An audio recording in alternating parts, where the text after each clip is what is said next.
Aleluia, glória a Deus. Pode fechar os seus olhos. No lugar onde você está, começar a falar com o Senhor, exaltar a Ele.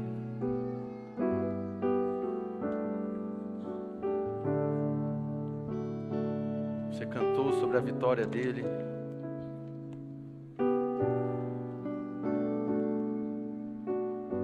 Alinhe suas orações com o que você estava cantando agora, em nome de Jesus.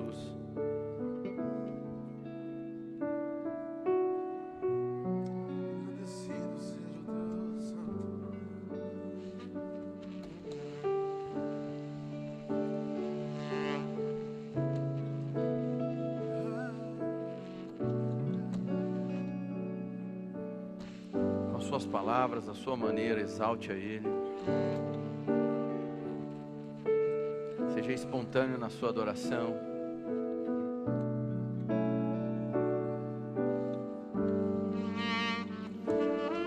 Permita que o Espírito te traga à memória aquilo que de fato lhe traz esperança.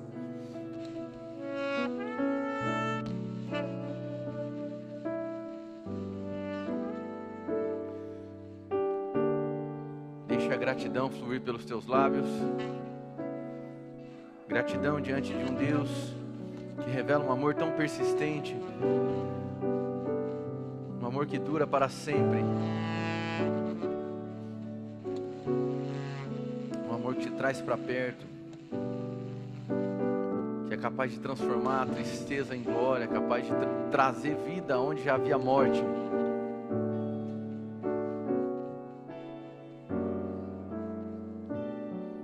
Senhor, em nome de Jesus, nós queremos render graças ao Senhor, expressar nossa gratidão por tão grande obra da salvação, ao enviar Jesus Cristo para morrer em nosso lugar. Pai, nós não queremos perder de vista a razão, o motivo da nossa adoração. Pai, nós não somos o centro, Jesus é o centro. Não são as nossas vontades, os nossos desejos, mas a Tua vontade, a Tua direção, a Tua orientação. Senhor, nós não queremos desperdiçar uma manhã em comunhão, uma manhã em família aqui nessa igreja, pensando apenas na contemplação dos nossos interesses. Não, Pai, o nosso relacionamento com o Senhor não pode ser pautado nos benefícios que nós buscamos. Que o nosso relacionamento, Senhor, seja sempre fundamentado na Tua presença, em quem o Senhor é, no Seu caráter. Nós descansamos em Ti, Pai.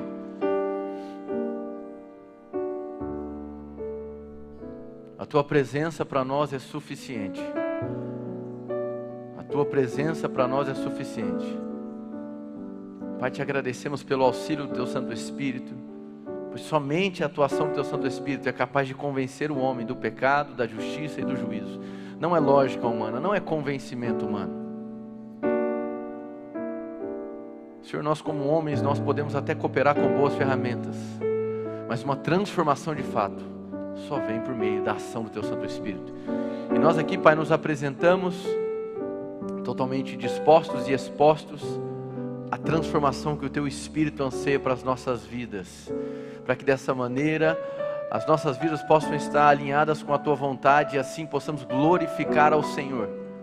Pai, a nossa vida não tem sentido se não for por meio da Tua presença, a nossa vida não tem nem significado nos nossos dias, e Pai, não há o menor sentido da gente viver como errante nesse mundo, sendo que fomos encontrados pelo Seu amor.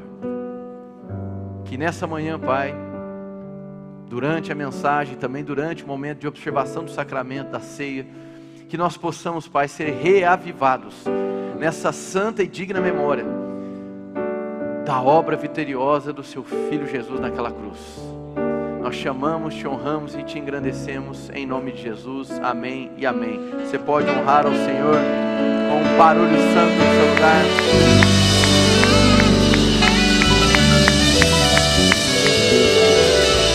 Pode tomar o seu lugar, fica à vontade. Glória a Deus. Muito obrigado.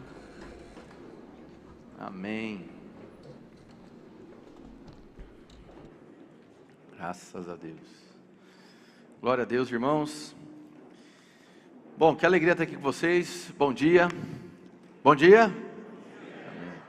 Então, uma alegria mesmo estar aqui com vocês. Honrar aqui o nosso coral. Já estão descendo, mas você poderia honrá-los com uma salva de palmas aqui, a entrega deles, a disposição, o empenho deles. Amém. Maravilha. Graças a Deus. Irmãos, hoje eu estarei finalizando uma série. Pode diminuir um pouquinho o meu volume, só um pouquinho. Hoje eu estarei encerrando uma série chamada 2 ou 3. Então, o planejamento inicial da série eram 3 partes, mas aí, enfim, virou 4. Aleluia! Então, hoje a gente vai estar encerrando essa 4ª parte dessa série, vai encerrar de vez mesmo, de verdade, aleluia. E eu quero tratar sobre um tema que, a bem da verdade, já tem um bom tempo que eu queria tratar com a igreja, já é o que a gente vem estudando há um bom tempo. Enfim, não estava no planejamento inicial dessa série, mas eu fui percebendo ao longo da série, até comentei com o Gustavo, com o Renato, falei, olha, assim, eu percebo que existe um ambiente propício para a gente tratar sobre essa temática. E curiosamente, ao longo das semanas, eu fui bombardeado, no bom sentido da expressão, né, com muitas perguntas das pessoas, vinculado à temática sobre honra. Repete comigo, honra.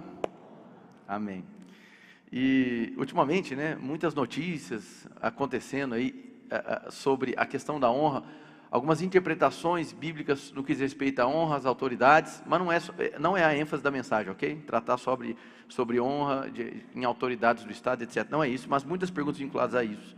Mas em especial, honra vinculada a líderes cristãos, isso porque na nossa nação, eu tenho falado muito sobre isso aqui nos últimos 2 anos, existe uma super ênfase, né, em questões vinculadas à prosperidade material nas igrejas, é uma influência muito forte nos últimos 20, 30 anos no Brasil, debaixo de uma sustentação teológica extremamente frágil, materialista, superficial, e que infelizmente cria um cenário que eu não vejo que seja de segurança bíblica, e muito pelo contrário, gera uma mentalidade de troca nas pessoas muito grande, onde, no fim, a motivação, ou o empenho, a disposição, o esforço de ter uma vida com Deus é sempre pensando naquilo que vai voltar, é sempre pensando naquilo que Deus pode dar em troca daquilo que eu venho a fazer. Então, na minha humilde opinião, eu penso que é uma maneira irreverente, uma maneira desrespeitosa de se aproximar do texto bíblico, quando nós olhamos para o texto bíblico como uma colcha de retalhos, que nós chamamos de promessas, e a gente fica tentando pinçar essas promessas que gerem algum tipo de vantagem ou benefício. Então, no fim, nós nos acostumamos com um estilo de vida supostamente bíblico, onde a gente tenta usar a palavra em nosso favor, enquanto que a palavra ela não é para ser usada em meu favor. A palavra é a vontade de um pai que é revelada, e diante da vontade de um pai, eu me submeto a essa vontade, eu primeiramente a conheço, e então me submeto a essa vontade. Então, não são as minhas vontades, os meus interesses e as minhas carências que lideram a minha vida espiritual, ou não deveriam liderar, mas sim a obra de Cristo. Glória a Deus, gente. Pode abaixar um pouquinho mais o volume, eu estou me segurando aqui, aleluia. Mas é a obra de Cristo quem nos lidera. E assim, irmãos, ainda que existam de fato princípios que uma vez praticados podemos colocar, acionar, gerar um tipo de resposta, um tipo de consequência, nós precisamos nos aproximar do texto bíblico com muita consideração, com muita reverência, com muito respeito, e não tratar a Bíblia como se ela fosse um misticismo barato, como se ela fosse um esoterismo, que baseado no meu esforço, visando a minha vantagem, Deus, porque de repente falou alguma coisa que poderia me gerar benefício, agora Ele é obrigado a me dar. E eu percebo que o caminho da maturidade cristã, ele vai fazendo com que você se desapegue daquele senso de direito, aquele senso de posse. Então, progressivamente, você vai se desvinculando daquela ansiedade de dizer, é direito meu. E você vai passando a descansar naquilo que é a vontade do Pai. E é um processo onde as suas vontades elas vão ficando em segundo plano, porque você vai passando a conhecer uma vontade que é soberana, que é superior. Glória a Deus, irmãos. E que de fato nos preenche, e que de fato nos satisfaz. No fim, ser guiado, liderado pelas nossas vontades, ainda que as suas vontades sejam o primeiro ponto de contato com o Senhor.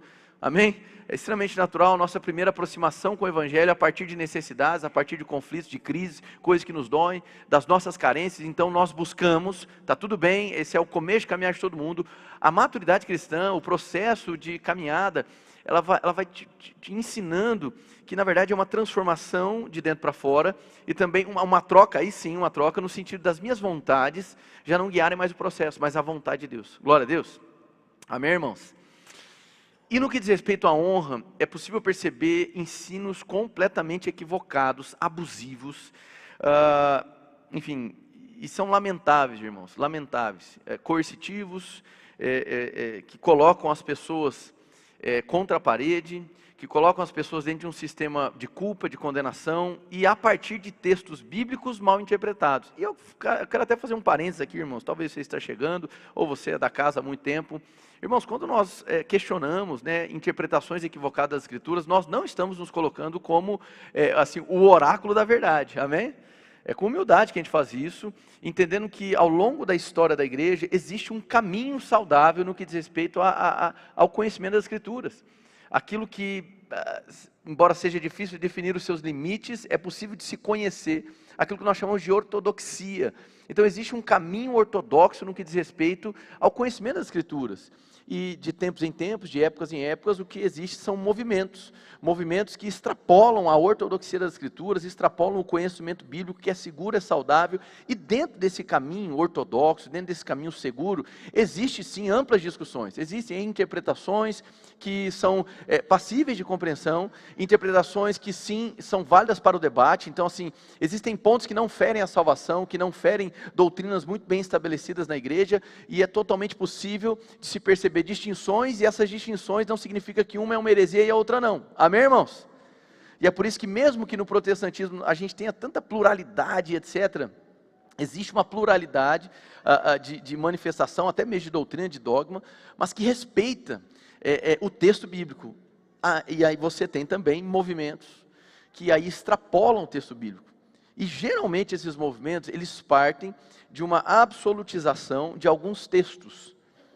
Então, eles pinçam alguns textos, absolutizam esses textos e constroem toda uma dinâmica de mensagem, de cultura de igreja a partir da absolutização de um texto. E a Bíblia, irmão, ela deve ser respeitada, de Gênesis a Apocalipse, amém? Então, eu fico muito feliz de ver a nossa igreja cada vez mais caminhando para uma igreja como uma referência de reverência à palavra de Deus, amém? Eu estava até comentando ontem com o Gustavo que é impressionante como que nos últimos 15 anos explodiram igrejas contemporâneas lideradas por jovens no Brasil. Muitas, infelizmente muitas oriundas de divisão, mas explodiu. E muita da característica desses movimentos que surgiram de igrejas contemporâneas lideradas por pessoas jovens, geralmente é uma teologia muito ruim, geralmente é uma absorção de alguns mecanismos que extrapolam as Escrituras.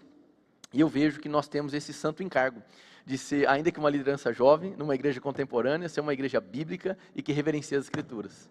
Amém? E isso me deixa muito contente, irmãos, muito satisfeito, porque até a amplitude dos debates aqui na igreja, no que diz respeito à teologia, no que diz respeito ao conhecimento das Escrituras, tem sido um ambiente saudável. E a gente fica muito feliz por isso. Por que eu estou fazendo toda essa introdução no que diz respeito ao assunto sobre honra? Muitos são os abusos, muitos são as distorções, e no fim o que existe é um distanciamento. Então, hoje aqui eu vou passar por alguns textos que acho que todo mundo aqui já ouviu de alguma maneira, textos que falam, por exemplo, sobre dupla honra, textos que falam sobre não tocar no ungido do Senhor, textos que falam sobre a quem honra, honra, a quem tem honra, dê a honra. Amém, irmãos?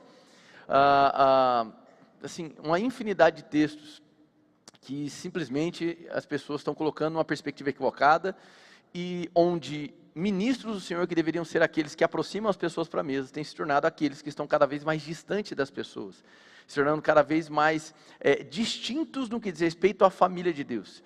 E por um determinado período de tempo, pessoas até se mantêm em sistemas assim, pensando que a bênção de Deus está atrás dessa suposta honra, e existe um vínculo direto, e que eu penso que é extremamente equivocado, de honra com dinheiro. É uma associação quase que direta que fazem atualmente, de honra com dinheiro. E sim, a Bíblia vincula a expressão de honra com riqueza, em determinados momentos. Mas isso não significa que é um absoluto. Isso não significa que honra significa de fato dinheiro. Irmãos, muitas são as perguntas em relação às discrepâncias que nós temos hoje no universo gospel. E eu não estou aqui para sair em defesa, nem para pautar a minha mensagem em cima de noticiário gospel, em cima de quem ostenta e quem não ostenta. Mas eu acredito que todo ministro do Senhor, ele deve ser sim um referencial de aproximação e não de desigualdade. Eu acredito que o ministro do Senhor, ele deve compreender que a vida dele é uma mensagem. Nós temos que tomar cuidado com esse tipo de fala. Olha, eu não vivo para os outros, tudo bem. Eu penso isso também, eu acho que você não deve viver pautado na opinião dos outros, o que não significa que você não deve ter a responsabilidade que a sua vida é uma mensagem. São coisas completamente distintas. Uma coisa é viver pela opinião dos outros, ou seja, você fica constantemente tentando se adequar àquilo que as pessoas pensam, falam a teu respeito, e no fim você está vivendo para si mesmo. Você está buscando ganho para si mesmo. Outra coisa é você viver na certeza de que a sua vida é uma mensagem. E aí você se torna responsável. Você avalia os seus pensamentos, as suas falas, as suas condutas, não no sentido legalista, mas por tamanho zelo que você tem ao Senhor, a tão grande salvação, a tão grande redenção, a esse favor imerecido. É um zelo tão grande que te constrange, te traz para perto, que diante da revelação da vontade, você abre mão dos seus interesses e diz: Senhor, que a minha vida seja uma mensagem que aponte as pessoas para a cruz. Glória a Deus. Apenas compreendendo isso, irmãos, você já vai se desvinculando, se desvencilhando de todo tipo de mensagem dentro de um contexto mais liberal das Escrituras, que relativizam o que é pecado, que relativizam a responsabilidade cristã, que relativizam esse comportamento com o próximo. Hoje é uma mensagem que eu acredito libertadora, irmão, mas também provocadora. E eu quero começar a partir de um texto que eu penso que é extremamente provocativo. Então, abra sua Bíblia em Marcos capítulo 6, e aqui nós começamos a nossa peregrinação.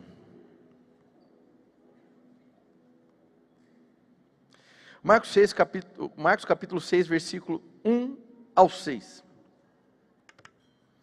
Jesus saiu dali e foi para a sua cidade, acompanhado dos seus discípulos. Quando chegou o sábado, começou a ensinar na sinagoga, e muitos do que o ouviam ficavam admirados. De onde ele vem essas coisas? Perguntavam eles. Que sabedoria é esta que lhe foi dada? E estes milagres que ele faz? Não é este o carpinteiro, filho de Maria, irmão de Tiago, José, Judas e Simão? Não está aqui conosco as suas irmãs? E ficavam escandalizados por causa dele. Jesus lhes disse: só em sua própria terra, entre seus parentes e em sua própria casa, é que um profeta não tem honra. E não pôde fazer ali nenhum milagre, exceto impor as mãos sobre alguns doentes e curá-los. E ficou admirado com a incredulidade deles. Então Jesus passou a percorrer os povoados, ensinando. Irmãos, esse texto é um texto poderosíssimo, é um texto confrontador. Jesus aqui, ele deixa um ensino um tanto quanto corretivo, há um caráter sim de repreensão no que ele está dizendo. Agora, nós devemos, como eu disse, nos aproximar do texto bíblico com respeito, com reverência, e não tentar acrescentar ao texto aquilo que ele não está dizendo.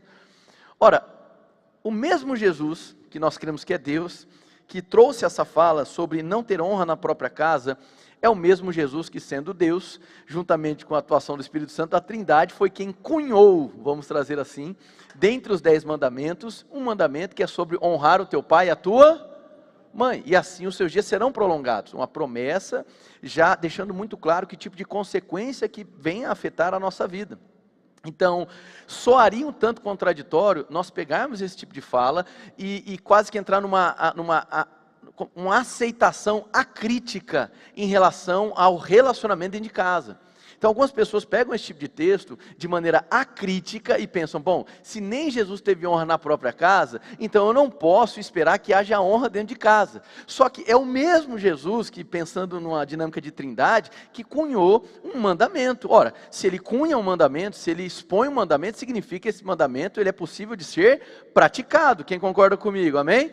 Aí você até pode dizer: bom, mas esse é um mandamento da lei, dos 10 mandamentos, nós não estamos debaixo da lei mosaica. Irmãos, nós não estamos debaixo do jugo da lei mosaica. A lei mosaica, e eu coloco aí não apenas os 10 mandamentos, mas as 603 ordenanças, ela serve sim como uma bússola moral para o indivíduo. Todo o Oriente e também o Ocidente tem a sua concepção de certo e errado, de moralidade, a partir do que foi estabelecido ali na lei mosaica. Alguns podem dizer: não, mas houveram alguns códigos civis, morais, antes mesmo da lei mosaica. É verdade e é é fato. Mas você vai perceber que o que acaba afetando a dinâmica da história das nações está muito vinculado ao que foi desenvolvido a partir dos judeus, a partir da nação de Israel, e por meio aí dessa noção de moralidade do certo e errado a partir da lei. Mas, no que diz respeito aos mandamentos ali, dos 10 mandamentos, você vai perceber que Jesus em nenhum momento os nega, mas ele coloca uma perspectiva de cumprimento total desses mandamentos, amando a Deus acima de todas as coisas, e amando ao próximo como eu vos amei. Cristo vai trazer isso em João capítulo 15. Um novo mandamento vos dou. Então nós não vivemos hoje sem lei, nós não vivemos sem mandamento, amém, irmãos? Mas a maneira da gente interpretar o texto bíblico, em especial os mandamentos, é de uma maneira diferente. Não estamos mais debaixo do jugo da lei mosaica. Cristo é de fato o fim no seu sentido de cumprimento profético da lei. Glória a Deus, igreja. Amém? Mas eu não vou arrancar isso da minha Bíblia, eu não vou arrancar os mandamentos da minha Bíblia e falar, isso aqui não serve para mim. Não, peraí, o que o texto quer falar? E ali, a gente vai perceber o primeiro mandamento, ama a Deus acima de todas as coisas. Então já é uma franca exposição contrária à idolatria, a quem ocupa o altar do seu coração. Aí vai seguir falando sobre amar o próximo, ali como a ti mesmo, mas a gente vê uma progressão de Jesus falando sobre amar como ele mesmo amou, e aí vai começar uma série de não adulterarás, não matarás e etc. E existe um contexto que assim, a gente olha para esses não matarás, não adulterarás, num sentido apenas negativo, não faça isso. Mas quando esses mandamentos foram colocados, eles têm uma perspectiva positiva, que é o quê? Não adulterarás, e qual é o lado positivo? Então darás valor à vida do ser humano, amém? Não matarás, porque a sua aproximação de o próximo não vai ser a partir da morte, mas vai ser a partir da vida, amém, irmãos? Não roubarás, e o contrário disso é o que eu faço na vida do próximo. Então eu sou generoso, eu não quero tomar para mim, eu quero entregar para o próximo. Glória a Deus, irmãos. Não vou me ater muito a essa questão. Mas só para você entender que existe um caráter mais profundo desses mandamentos. Então eu não posso tratar apenas como uma lei rígida, moral meramente. Não, ela carrega sim um princípio espiritual, isso nos norteia. E esse texto sobre honrar pai e mãe, ele é lembrado no Novo Testamento. Ele é lembrado enquanto aplicação prática. Então a honra no que diz respeito ao pai e à mãe não é algo que caducou, irmãos, amém? Não é algo que ficou para trás, e é evidente, é importante já destacar aqui para a gente caminhar, ali não diz honra um bom pai ou honra uma boa mãe, mas honra o teu pai e a tua mãe. E é evidente, irmãos, que existem muitos cenários complexos. Agora, eu quero dizer que para muitos honrar tem sido um desafio por conta de uma perspectiva reativa do que é honra. Então alguns vão dizer assim, Henrique, você não conhece o meu contexto familiar. Então honra para você pode parecer algo mais fácil, mas para mim é muito difícil. Passei por isso e aquilo, irmãos, em hipótese alguma eu estou aqui depreciando sua história, ou diminuindo a dor que você sentiu, diminuindo o trauma. Agora, a honra ela não é um argumento reativo ao cenário que eu estou inserido. A honra tem a ver com o que Cristo fez em mim. Então não é o que acontece comigo que vai ali mostrar então se merece ou não honra. A honra tem a ver com o que Cristo fez em mim. Então a honra, ela não é reativa, ela é propositiva. Então eu poderia dizer para você, olha, eu não conheço a sua história, mas eu conheço Jesus que te transformou. Então ainda que o seu cenário, pela lógica humana, não geraria em você motivação suficiente para honrar, que tal colocarmos a honra numa perspectiva de ação, de proposição e não de reação? Irmãos, o senso de injustiça ele é completamente subjetivo no que diz respeito aos cenários familiares. Sim ou não? Sim. Então, seria um tanto quanto equivocado a gente colocar nessa perspectiva. Então, não. A honra não é um convite à reatividade. A honra tem a ver com a proposição. Então, tem muito mais a ver com quem você é do que com o que os outros fazem. Glória a Deus, irmãos. Se a gente compreender essa característica da honra, a gente consegue caminhar bem. E aí falar sobre outras esferas de honra. Seja com aqueles que estão em posições, não quer dizer que a pessoa mas em posições inferiores a nós, pessoas que estão em posições correspondentes, ou pessoas que estão acima de nós, e ao próprio Deus, e às estruturas do Estado. Amém? Então, enquanto caminharmos numa perspectiva reativa de honra, a gente sempre vai tentar olhar numa ótica, um cálculo de merecimento. Olha, diante desse cenário, merece a minha honra, merece a minha entrega. Mas essa não é a perspectiva bíblica. Pode ser um cálculo moral da humanidade, no âmbito natural, mas não é o cálculo que Jesus fez. Glória a Deus. Então, quando ele destaca, olha, um profeta não tem honra na própria casa, ele está deixando muito claro, isso, ele está demonstrando que o ambiente de desonra, o ambiente ali, ele fala sobre incredulidade, tá? Mas compreenda como desonra. Esse ambiente de desonra, ele é quase que um impeditivo para que o favor de Deus se estabeleça. A desonra aqui pode ser compreendida como indiferença. Jesus foi tratado de maneira indiferente por aqueles da sua região. O diminuíram por, vamos dizer assim, olha, ele não é apenas um carpinteiro. O diminuíram pela execução da sua competência. O diminuíram pelo seu status social. O diminuíram por conhecer a família. E é claro, irmãos, à medida que a gente tem uma maior aproximação com as pessoas conhecem as nossas falhas, conhecem os nossos defeitos, sim ou não? Estamos falando do Cristo, aleluia. Mas percebe que todos nós somos afetados por uma expectativa do que o outro pode entregar, vinculado ao seu status social, vinculado à sua posição na sociedade. Sim ou não? É quase que uma expectativa indireta. É quase que uma expectativa indireta. Especialmente aqueles que têm alguma visibilidade e você não os conhece. Nós vivemos em uma cultura brasileira, onde existe sim uma inclinação, a gente precisa assumir isso, a idolatria. A maneira como o brasileiro, ele é desesperado por ter um herói. E isso em qualquer cenário, irmão. Seja nos esportes, seja na política, seja em qualquer área. Nós temos esse desespero, esse anseio de ter um herói. E é por isso que ao mesmo tempo que nós somos assim, efusivos, né, nós somos assim bem animados, entusiasmados quando acontecem os acertos, a frustração é muito grande quando acontece o erro. Então a gente eleva a nossa expectativa para aqueles com grande visibilidade, e em especial que nós não conhecemos de maneira próxima. E à medida que a gente vai conhecendo o círculo mais próximo, e a gente vai tomando consciência das falhas, dos equívocos, vai diminuindo então a nossa expectativa daquela pessoa, e vai também diminuindo a nossa disposição em honrar. Por quê? Aceitamos um pensamento de que honra está vinculada a uma reação dependente de um cenário, aquilo que me fazem. Então a gente cai naquela lei da selva humana, eu faço para os outros aquilo que eles fazem para mim. Mas essa não é a disposição de Cristo em relação a nós. E se nós estamos aqui como igreja de Cristo, eu compreendo que a minha missão aqui, a partir do texto bíblico, é colaborar com a sua vida, por meio da unção de Deus, para que nós possamos nos parecer mais com quem? Com Cristo, irmão. Amém? O cálculo de Cristo não é a partir do que fazem para Ele. O cálculo de Cristo é a partir de quem Ele é. Da mesma maneira que no que diz respeito a você, no seu âmbito familiar, no seu âmbito de trabalho, na esfera pública, a sua disposição de honra, de entrega, de sacrifício, não é a partir do que o outro faz por você, não é a partir do cenário, mas é a partir de quem Cristo lhe tornou. Eu poderia colocar assim de um ponto de vista bíblico, olha, você tem habilidade e capacidade para honrar as pessoas, você tem habilidade e capacidade, unção para se entregar em favor das pessoas. Glória a Deus? Amém, gente?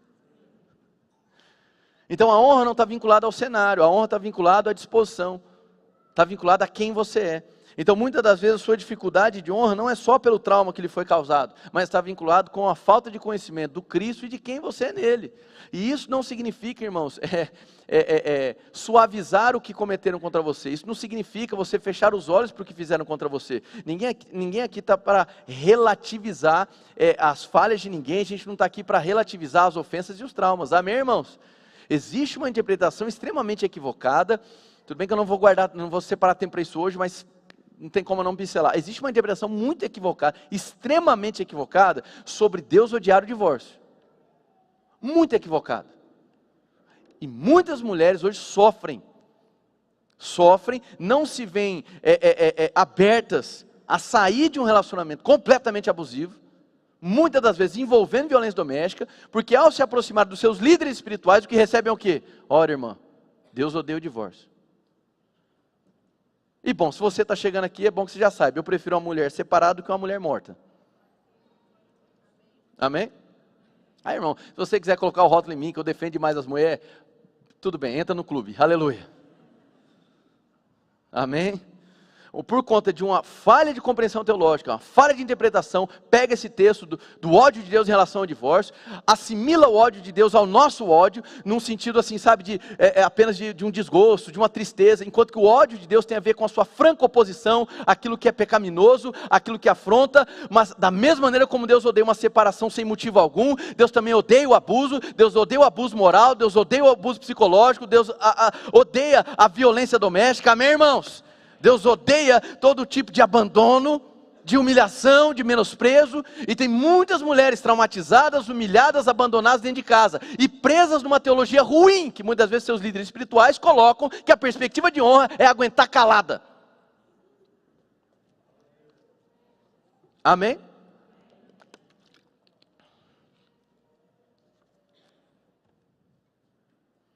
Então nós precisamos ampliar a nossa perspectiva de honra. Uma mulher honrar o seu marido não é se sujeitar a abuso.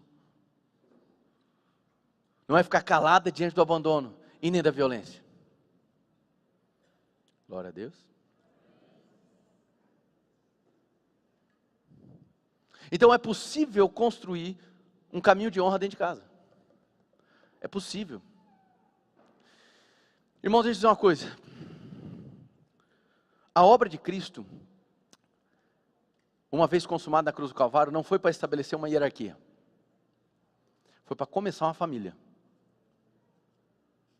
Mas, poxa, você está dizendo então que Jesus não reconhece as hierarquias? Reconhece. Deus estabelece as autoridades. Amém? Deus fala sobre o papel do homem, no que diz respeito à liderança do seu lar. Glória a Deus, irmãos. Deus fala sobre a posição entre pai e filho, e a gente pode absorver ali dentro do nosso conhecimento como uma espécie de hierarquia de autoridade. Sim ou não, irmãos? Sem problema nenhum. A questão é o seguinte: toda organização hierárquica, seja no âmbito familiar, de respeito, seja no âmbito de trabalho, ok? Entre senhor e servo, ou patrão e funcionário, enfim, colaborador, né, como queira. Entre pastor e ovelha, entre líder e liderado, entre autoridade civil e aqueles que se submetem às autoridades civis. Todo tipo de vínculo que pressupõe uma organização hierárquica deve cooperar para a consciência de família. Então, não é um equívoco termos e reconhecermos estruturas hierárquicas, mas se elas não cooperam para a formação de uma família, isso significa que a hierarquia e os benefícios da hierarquia estão se sobrepondo à consciência de uma família. E para que uma família se forme, o que se tem não é disputa de poderes. Para que uma família se forme, é necessário que haja mutualidade. Repete comigo, mutualidade.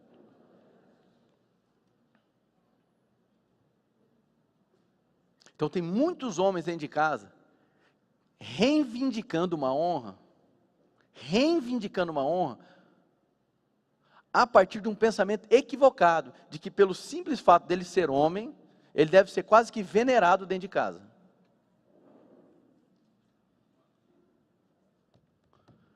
E usam Efésios capítulo 5.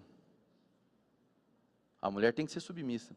Deixa eu dizer uma coisa, você não entendeu Efésios capítulo 5, porque ali, sabe o que ele está dizendo? Mulher, seja submissa a um tipo de liderança que seja como a de Cristo. Se não for uma liderança como a de Cristo, não é uma liderança digna de ser submissa. Então o empenho do homem é ser como Cristo para a mulher, porque diante de uma liderança como a de Cristo, não nos resta outra opção que não seja nos submeter. E a liderança como a de Cristo não pressupõe os próprios interesses, mas pressupõe entrega e sacrifício em favor daquele que não merece. A essa liderança, submissão.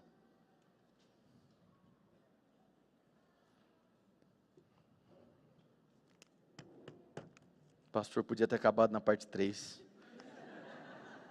Já estava de bom tamanho. Mateus capítulo 10, versículo 40.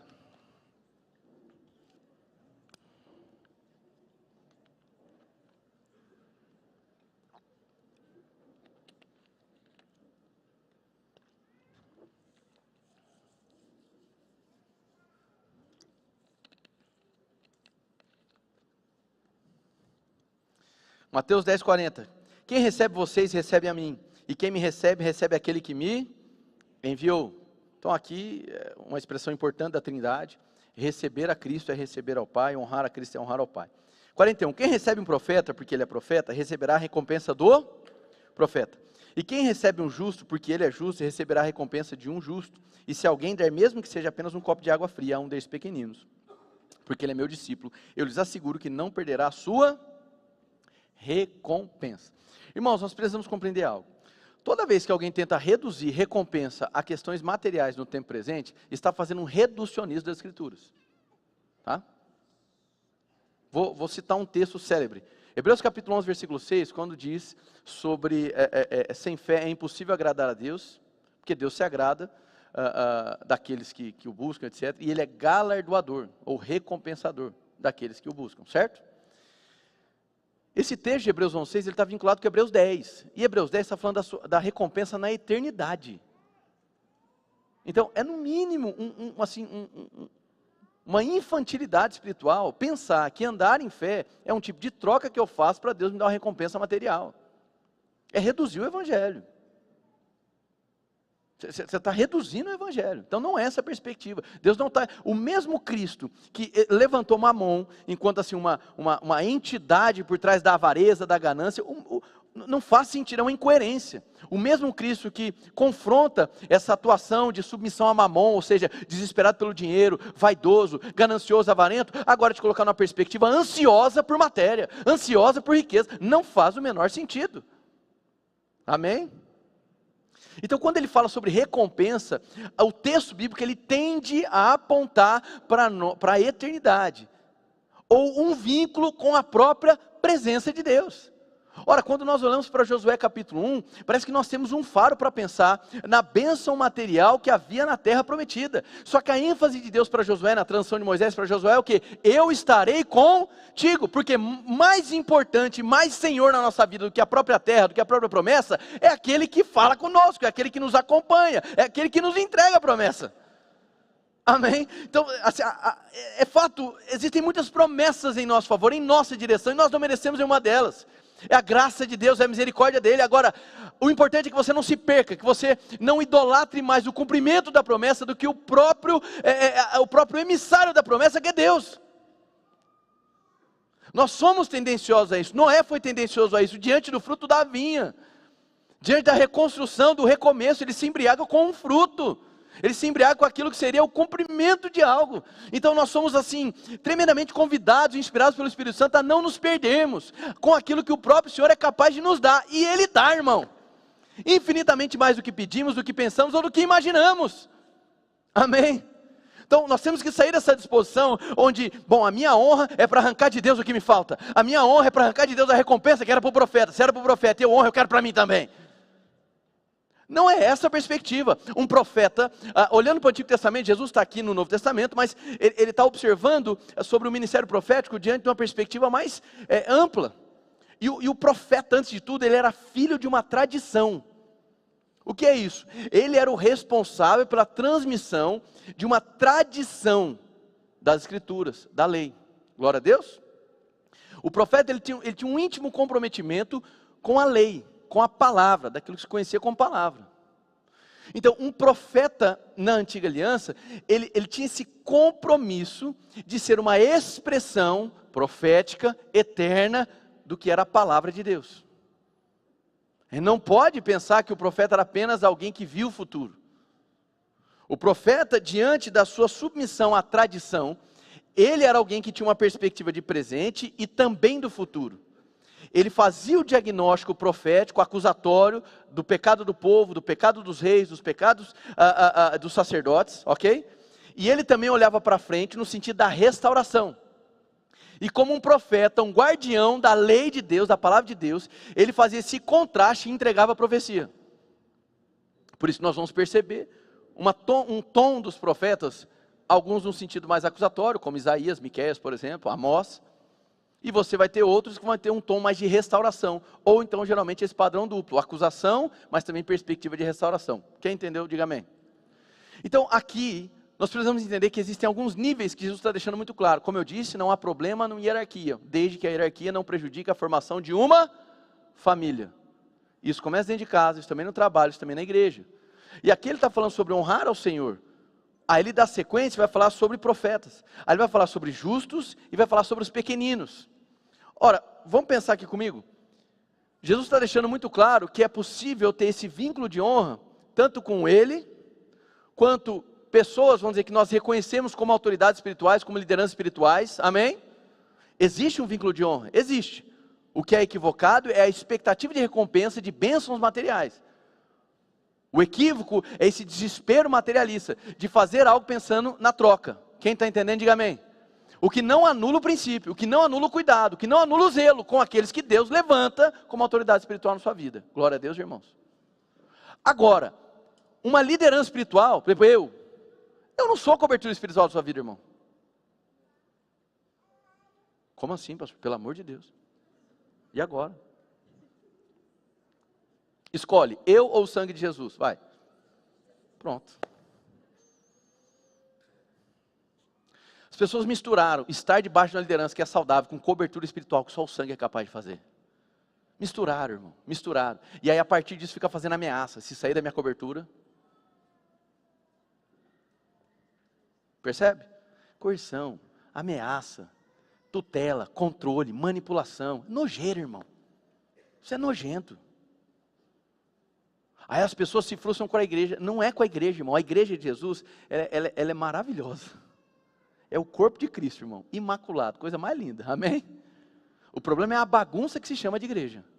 É a confusão. Aí você tem que tirar a confusão para ver. Ah, a igreja está aqui. Amém? Glória a Deus. Uma coisa é a submissão às lideranças. Isso é bíblico. Uma coisa é o zelo com seus líderes. Amém, irmãos? A Bíblia fala sobre isso, sobre o cuidado, sobre o zelo, sobre a intercessão, sobre o investimento na vida deles, e graças a Deus por isso. Outra coisa é alçar as lideranças a um papel que não é delas. Eu não sou sua cobertura espiritual. O sangue de Jesus te cobre. Um líder cristão, um líder que segue a Cristo, ele não tem ansiedade de domínio. Ele não tem o desespero da posse. Ele não fica inquieto com a ausência de título. Porque o alvo dele é o serviço. Amém? Glória a Deus, irmãos. Então criou-se um pensamento que todo líder espiritual é como se ele estivesse no topo da pirâmide. Então todo mundo tem que dar um jeito de sustentar o topo da pirâmide. E a ideia de Cristo é justamente o contrário. É aqueles que ele levanta como responsáveis da boa obra, como ministros do Senhor, e eles estejam na base da pirâmide, para dar sustentação, para que você possa ser aperfeiçoado, para que você possa ser refinado, e aí você lançado, enviado, para cumprir o seu propósito. Então, não se perca pela exposição. É evidente que quem está exposto, e consequentemente é cobrado. Aqueles que ensinam, eles serão cobrados de maneira dupla, como diz 1 Timóteo capítulo 3, versículo 1. Cada exposição do texto que eu faço aqui, eu estou me colocando numa posição de ser cobrado 2 vezes mais na eternidade, vamos dizer assim. Amém? Existe uma honra que deve ser dada àqueles que Deus levanta como lideranças espirituais na sua vida. Existe uma honra que deve ser dada aos seus correspondentes. Os justos aqui entendam como seus correspondentes. O alvo é honrar uns aos outros. E existe uma honra que deve ser dada aos pequeninos. Então, qual que é a ideia de honra oriunda das Escrituras? Harmonia, irmão. Família não é domínio, não é distanciamento, é aproximação. Existe um conceito de liderança terrível, irmão, terrível, mas que perdurou por muitos anos, tanto fora do ambiente extra-eclesiástico, como dentro das igrejas, que é o quê? Olha, o líder, à medida que ele caminha, ele vai ficando cada vez mais isolado. E ele tem que tomar cuidado, porque se ele se aproxima demais das pessoas, as pessoas vão ter liberdade com ele. Então muitos defendiam que um líder ele tinha que ser uma pessoa que praticamente ele opta pelo isolamento, ele opta pela ausência de amizades. Desculpa, irmão, você não tem respaldo nas Escrituras. Deixa eu dizer uma coisa.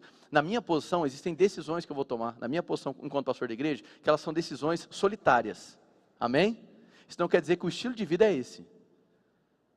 Existem responsabilidades que o ônus e o bônus recaem exclusivamente sobre mim, como pastor da igreja, e está tudo bem sobre isso. E são decisões que literalmente vão ser realizadas de maneira sozinha, isolada.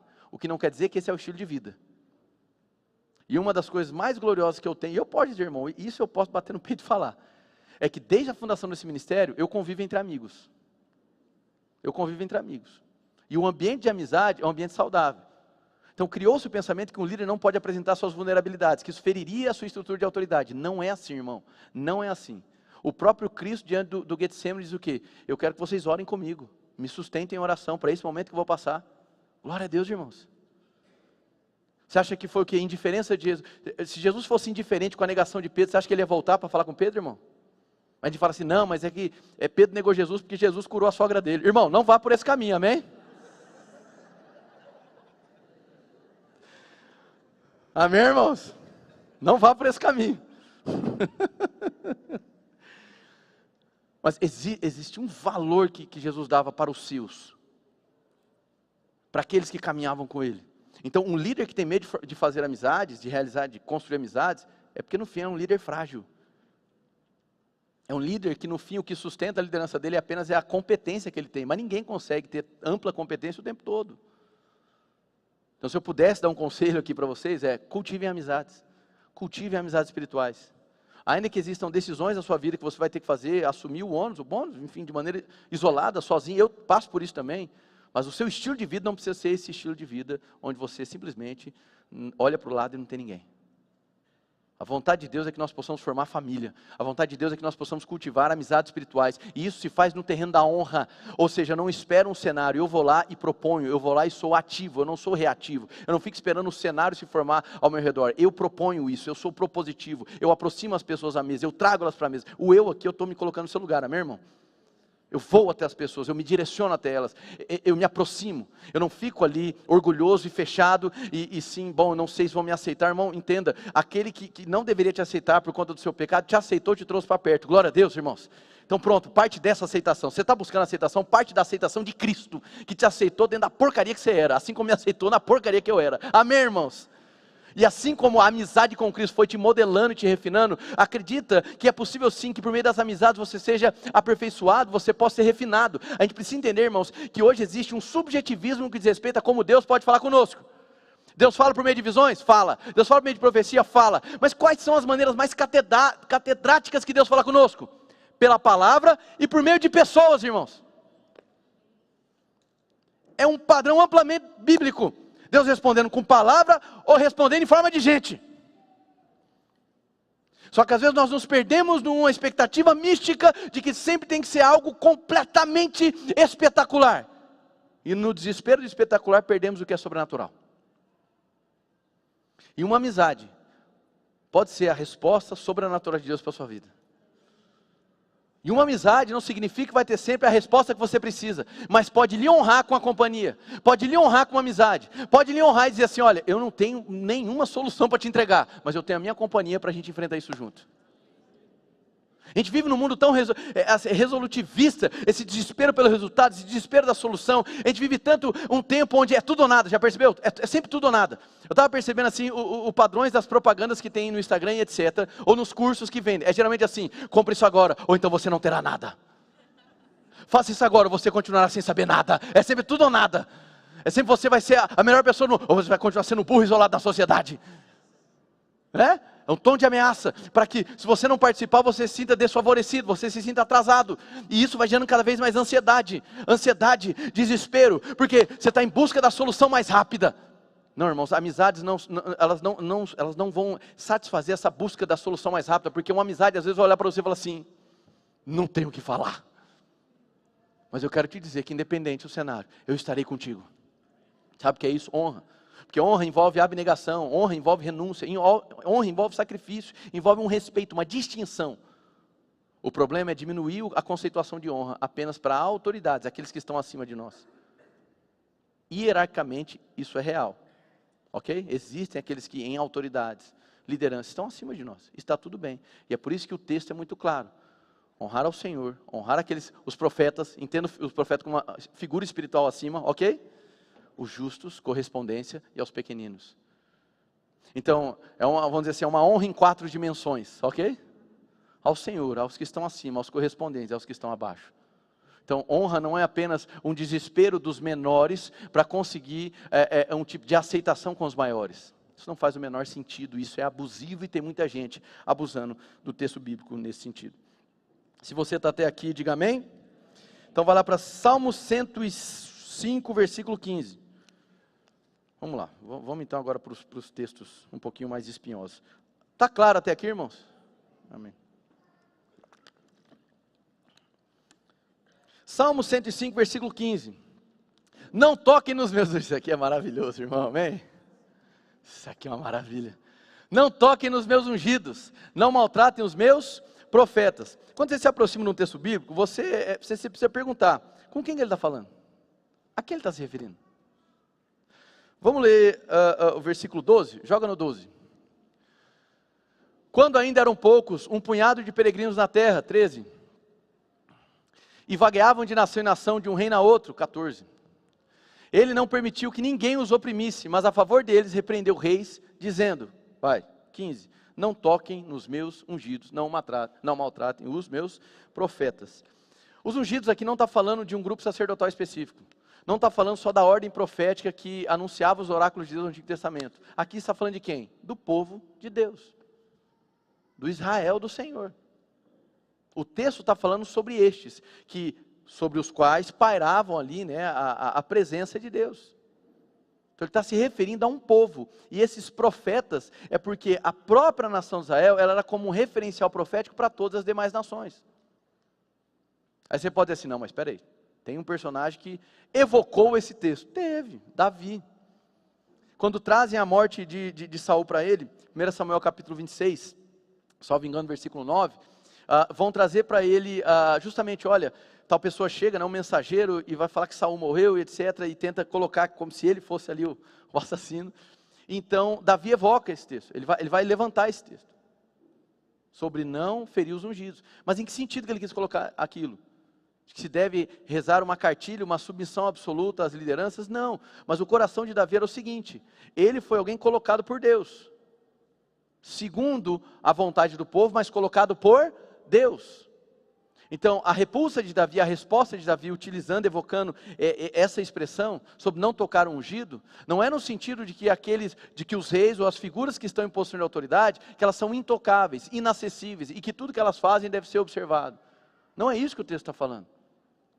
É uma situação de morte, uma situação de confronto. O que ele estava querendo dizer é o seguinte, olha, não queira trazer aqui um tipo de louvor para si mesmo por ter matado Saul, hipoteticamente, não foi o que aconteceu, mas hipoteticamente, se ele foi levantado por Deus. É quase como se ele estivesse dizendo assim, olha, se foi Deus quem entregou para ele o reinado, então que Deus retire. Não queira você entrar nos processos de Deus. Está dando para entender ou não? Então o texto de Salmo 105, versículo 15, ele não está falando de um grupo sacerdotal específico. E é mais bizarro ainda, líderes na contemporaneidade, na igreja atual, na nova aliança, segundo a ordem de Cristo, onde nós não estamos mais em um tempo de sacerdócio restrito, é um dos pilares da reforma protestante, sacerdócio universal, aleluia! 1 Pedro capítulo 2, versículo 7 em diante, vós sois o quê? Nação santa, geração eleita, sacerdócio real. Apocalipse capítulo 1, versículo 6, porque vós fostes constituídos reino e sacerdotes. Só o homem? Não, homem, mulher e todo aquele que crê em Jesus. Criança, jovem, amém? Nós vivemos em uma aliança de sacerdócio universal. O que é isso? Acesso e representatividade. Não tem Espírito Santo Júnior, irmão. Mirim, isso é paganismo, meu Deus do céu. Olha, está aqui a criança, entregou a vida para Jesus com 9 anos, receba agora o Espírito Mirim. Aos 15, vai vir a versão amadurecida. Espírito Santo, irmão. Glória a Deus. E ele se move livremente. Aí eu lhe pergunto, hoje, quem são os ungidos do Senhor? Olha o medo de falar, irmão. Vou te ajudar, diga assim, eu não mereço, mas eu sou ungido. Glória a Deus. 1 João capítulo 2, versículo 20 vai dizer, mas vós tendes a unção que procede do Santo. Irmão, diga com confiança, diga eu fui e continuo sendo ungido pelo Senhor. Agora olha para o lado, dá uma gastada, fala assim, não me toque, aleluia. Amém.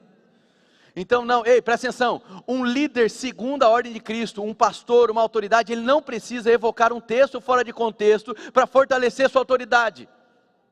Ele não precisa disso, não é por ameaça, não é por opressão. Ele não foi chamado para dominar pessoas. Glória a Deus, irmãos. Tá bom, vamos para outro texto então. Vá lá para... Isso aqui é uma maravilha. Isaías 61, versículo 7. Esse aqui, meu Deus do céu. Aleluia. Amém.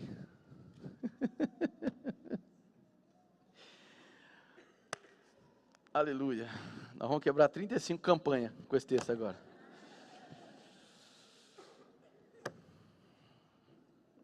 Isaías 61, versículo 7. Em lugar da vergonha que sofreu, o meu povo receberá porção dupla. E ao invés de humilhação, ele se regozijará em esperança. Pois herdará porção dupla. Em algumas versões, dupla honra em sua terra e terá alegria eterna. Bom, cenário mais comum. Geralmente as pessoas pegam e falam assim, olha, nós vamos levantar aqui uma oferta. E se você semear, Deus vai te entregar dupla honra. Não é não? Ou então o irmão se coloca, né, a autoridade. Olha, eu sou ungido do Senhor. E aquele que cuidar de mim, semear na minha vida, vai alcançar dupla honra. Aí tem um pessoal mais contemporâneo. A chave para a dupla honra, amém? O código da dupla honra, aleluia. Aí começa. Não é disso que o texto está falando. Irmãos, esse texto é um texto sobre a obra de Cristo. O versículo 1 começa falando sobre o quê? Vamos lá, joga no versículo 1. O Espírito do Senhor, o soberano, está sobre mim, porque o Senhor ungiu-me para levar boas notícias aos pobres, enviou-me para cuidar do que estão com o coração quebrantado, anunciar liberdade aos cativos, libertação das trevas aos prisioneiros. Quem é que encarnou o cumprimento desse texto? Vou dar 3 opções. O Zidane, o Ronaldinho Gaúcho e Jesus. Vai. Amém. É ele. Jesus, ele leu o rolo do profeta Isaías. A sua primeira exposição textual pública foi abrindo o rolo do profeta Isaías e lendo exatamente esse texto. Como quem diz, eu sou o cumprimento profético.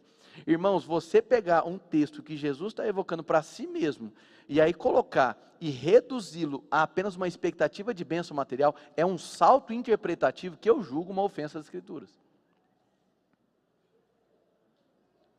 Tá, Henrique, mas e aí? Eu recebo dupla honra ou não recebo? E a questão é sim, a questão é o que é essa dupla honra. Dupla honra aqui, irmãos, o que é que ela significa? Significa porção dobrada. Repete comigo, porção dobrada. Alguém lembra de algum profeta que falou sobre porção dobrada? Eliseu e Elias. Aleluia. Que ele vai falar que gostaria de receber porção dobrada. E o que é porção dobrada nas Escrituras? A bênção da primogenitura. Esse texto aqui está dentro de um contexto histórico. Qual é o contexto histórico? Israel, debaixo do cativeiro babilônico. Existe uma disputa histórica se Isaías escreveu antes do cativeiro ou durante ou após, enfim. Eu acredito que antes. Numa perspectiva profética. Então, eles saem do cativeiro babilônico e agora terão a restauração daquilo que Deus havia falado ao pai Abraão. Lembra? Seu descendente, a sua semente, lembra disso? E a bênção de Abraão alcançando o seu descendente. Essa bênção da primogenitura é a porção dobrada. Então tem pessoas que querem pegar a maneira como Eliseu falou com Elias, de olha, ele pediu porção dobrada e ele recebeu, então é o seguinte, a unção que você honra, respeita, é a unção que você recebe. Isso não faz o menor sentido, irmão. Desculpa, você não tem texto bíblico para dizer isso. É quase que uma drenagem de unção do outro, já viu isso? É quase que um avatar cristão, irmão. Então, eu caminho junto, eu conecto, eu recebo, eu vou drenando, assim, sabe? Não, existe a unção que procede do santo sobre a sua vida. Era para você ficar satisfeito com isso. E aprender a operar debaixo da unção que procede do santo na sua vida. E a maneira de você honrar e respeitar o próximo, não é para sugar da unção que ele tem. Porque senão a sua honra já não é honra, é desonra, porque só está visando seus próprios interesses. A sua disposição de honra não é do que o outro pode te entregar, nem no que diz respeito à unção, nem no que diz respeito à recompensa. Quando Jesus fala que aquele que honra o profeta receberá a recompensa do profeta, não é, então só honra o profeta por conta da recompensa. Ele está dizendo o que vai acontecer, não o que você deve buscar. Amém, irmãos? Então esse texto aqui está falando da restauração, da promessa, da bênção da primogenitura, que a título das Escrituras é conhecido como porção dobrada, ou dupla honra. Isso nos alcança? Alcança, irmãos, porque pela fé nós também somos filhos de Abraão. Quem entendeu, diga amém. Então há um contexto onde os gentios, que somos nós, seriam alcançados também por isso. Então nós podemos dizer que em Cristo, esse texto se cumpre profeticamente na nossa vida? Sim. E qual era a bênção maior da primogenitura? A própria presença de Deus, irmãos. Então hoje você deve ter, ainda que você esteja numa situação que você classifique de não bênção, ainda estou enfrentando uma enfermidade, ainda estou desempregado, ainda estou com fragilidades amorosas, ainda estou com algo me machucando.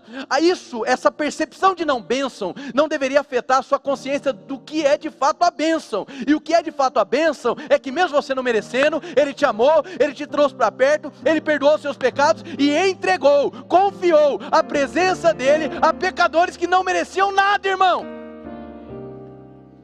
Toda vez que colocamos uma bênção material, uma riqueza, uma perspectiva a maior ou superior à própria presença, nós estamos ferindo as Escrituras, nós estamos ofendendo aquele que nos amou primeiro. Você está entendendo? Você pode dizer amém, irmãos?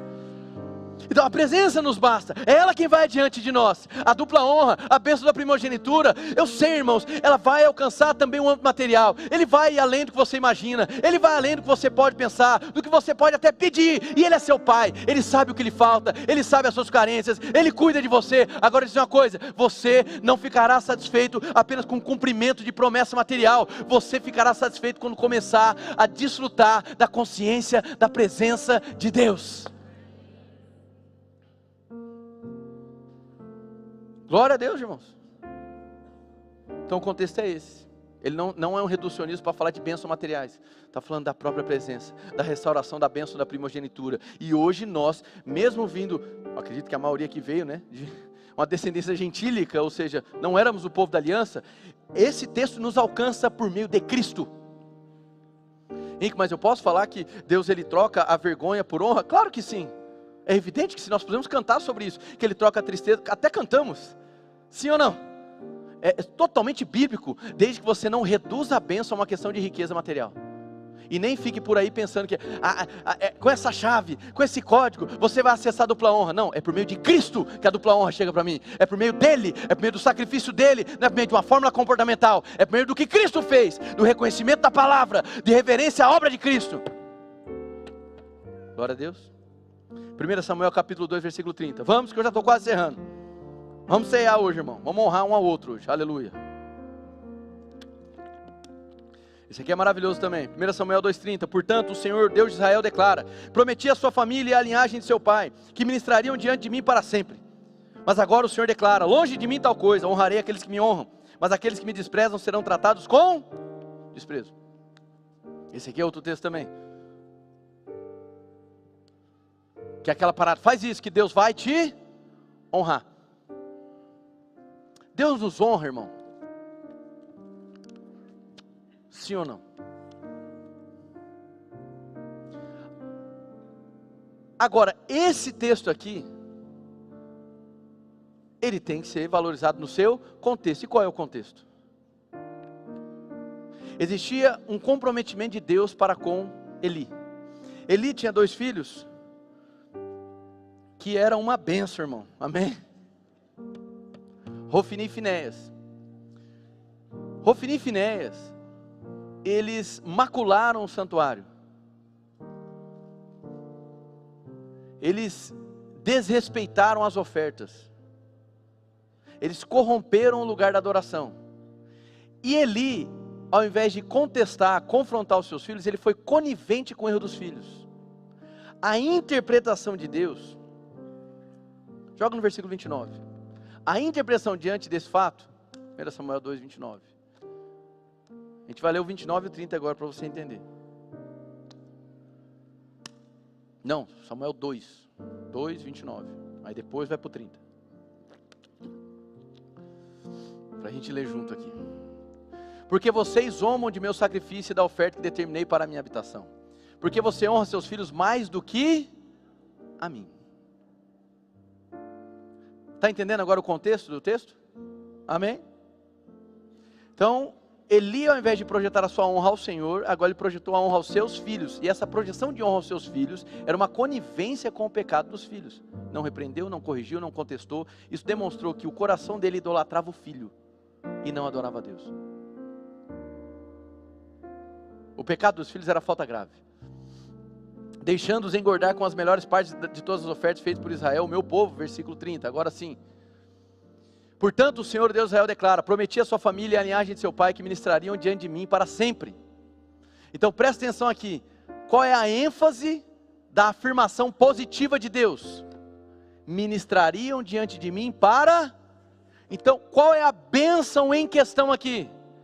Ministrar diante do Senhor para sempre. O que é ministrar diante do Senhor para sempre no contexto da antiga aliança? Acesso à presença, correspondência à presença, representatividade diante do povo, porque conhece os oráculos de Deus, porque entregam as ofertas para Deus. Então está falando de uma íntima relação com a presença, como se Deus estivesse dizendo assim: olha, eu guardei para a linhagem de vocês a minha presença, para que vocês ministrem a partir da presença. Então a bênção maior aqui é o quê? A presença. A honra de Deus para Eli e a sua família estava vinculada a quê? A presença, meu Deus do céu. Glória a Deus, irmãos. Eu acho interessante quando as pessoas batem no peito para falar sobre o sacerdócio levítico e tentam trazer uma perspectiva levita ou levítica para o contexto que nós estamos. Só que eles se esquecem de algo. Deus não separou pedaço de terra para levita. Deus não separou pedaço de terra para o sacerdócio levítico, porque a eles a presença bastava. Aí é curioso, porque quando saltam para a nova aliança, se colocam como um sacerdócio levítico, um levita, digno de honra, usando esse texto, sendo que uma das características do levita era não ter porção de terra nenhuma, ou seja, não havia apego a bens materiais. Quem está entendendo, diga amém. Joga lá o 30 de novo. Longe de mim tal coisa, honrarei aqueles que me honram, mas aqueles que me desprezam serão tratados com desprezo. Presta atenção, talvez você esteja perguntando assim: poxa, mas se Deus falou, ele voltou atrás do que ele falou? Presta atenção, eu não vou ter tempo para explicar tudo isso, mas só para você, de repente, começar a estudar um pouco mais sobre isso. Existem decretos de Deus, a sua vontade decretiva, que não há como ser resistida, amém? E não há possibilidade de não ser cumprida, amém? Existe. Então, aprove a Deus na plenitude dos tempos. Aprove a quem? A Deus, irmão. A boa, ele quis. Deus disse: haja luz. Aí a molécula de hélio, um olhou para o outro e falou assim: hoje não, amanhã vamos ficar aqui no escuro. Vontade decretiva, Deus decretou e vai. No que diz respeito à interação de Deus com o homem, em muitos episódios das Escrituras você vai ver um caráter de condicionalidade, onde Deus entrega a sua vontade e coloca o homem numa perspectiva de cumprimento, mas com a possibilidade dessa vontade ser resistida.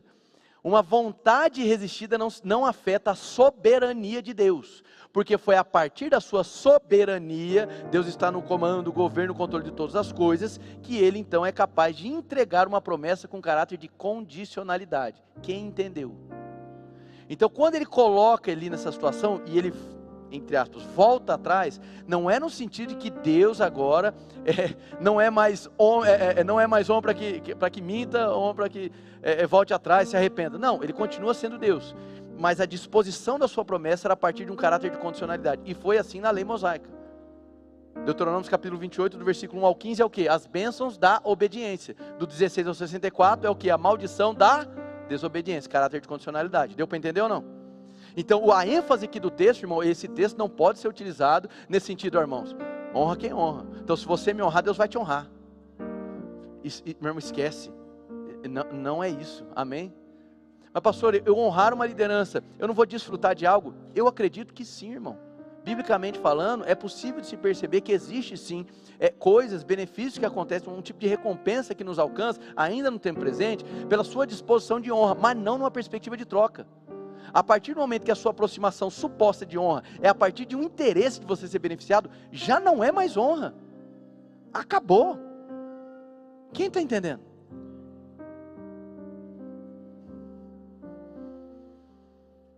Glória a Deus.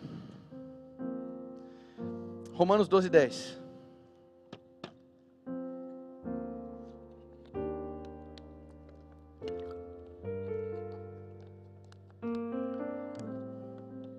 Antes da gente ler Romanos 12, 10. Então, ficou claro isso, irmãos? A honra de Deus para com Eli estava vinculada ao quê? Acesso à presença, a ser um ministro diante da presença. Então nós podemos falar que Deus nos honra? Sim. Por meio de quem? De Cristo Jesus. Então não coloque em perspectiva de Deus vai te honrar, reduzindo para uma questão materialista. Está claro isso, igreja? Está claro isso, igreja? Romanos 12:10, dediquem-se uns aos outros com amor fraternal, prefiram dar honra aos outros, mais do que a si próprios. Então o alvo de Deus é que como família nós possamos honrar uns aos outros.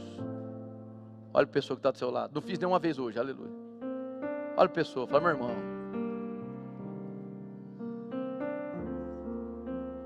que os meus olhos sejam iluminados, diga que a sabedoria de Deus se manifeste de tal maneira que eu venha lhe honrar, independente do cenário, independente do retorno, independente da recompensa. Amém. No fim, a honra é uma tradução do que é o amor. Amém, irmãos? Dediquem-se uns aos outros com amor fraternal. Prefiram dar honra aos outros mais do que a si próprios. Último texto, irmãos. Último texto. Vai para Romanos capítulo 13.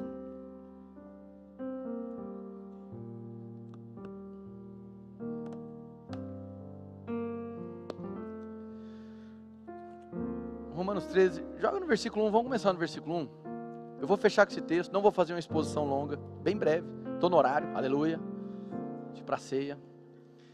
Romanos 13:1, todos devem sujeitar-se às autoridades governamentais, pois não há autoridade que não venha de Deus. Comentário breve, todo investimento de autoridade vem de Deus, o que não significa que Deus legitima toda a atitude das autoridades. Amém, irmãos? Não confunda. Mas o que significa então Deus estabelecer as autoridades? Ele estabelece a posição de autoridade, é isso que o texto está falando? Não, ele está falando as autoridades. Existe um caráter de pessoalidade no texto grego. Então Deus estabelece os cabras aí que governam? Sim. Mas como? Soberania e permissão. E muitas das vezes a permissão vem em forma de julgamento. Beijo para vocês.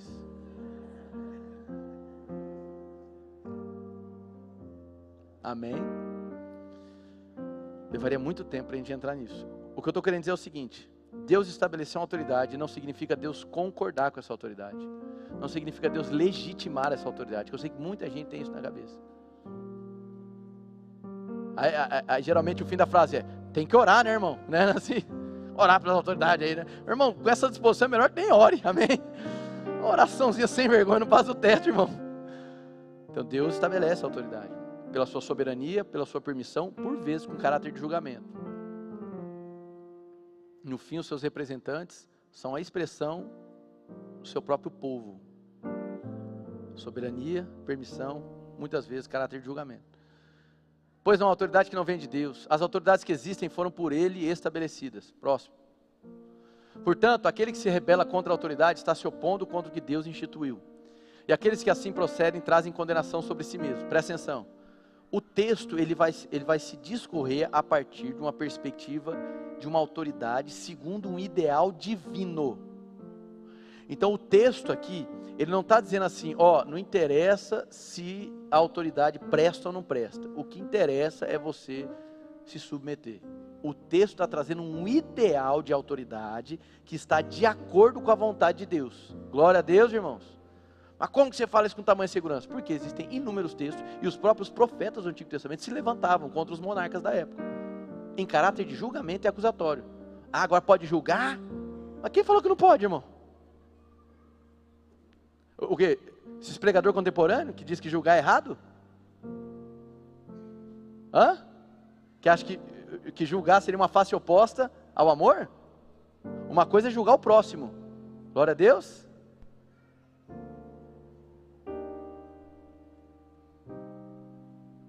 Não confunda. Saia dessa versão colorida do Evangelho, que é mentirosa. que fica relativizando tudo, sabe?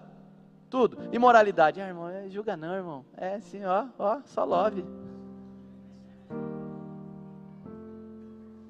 Glória a Deus, irmãos. Não, existe uma posição de julgamento.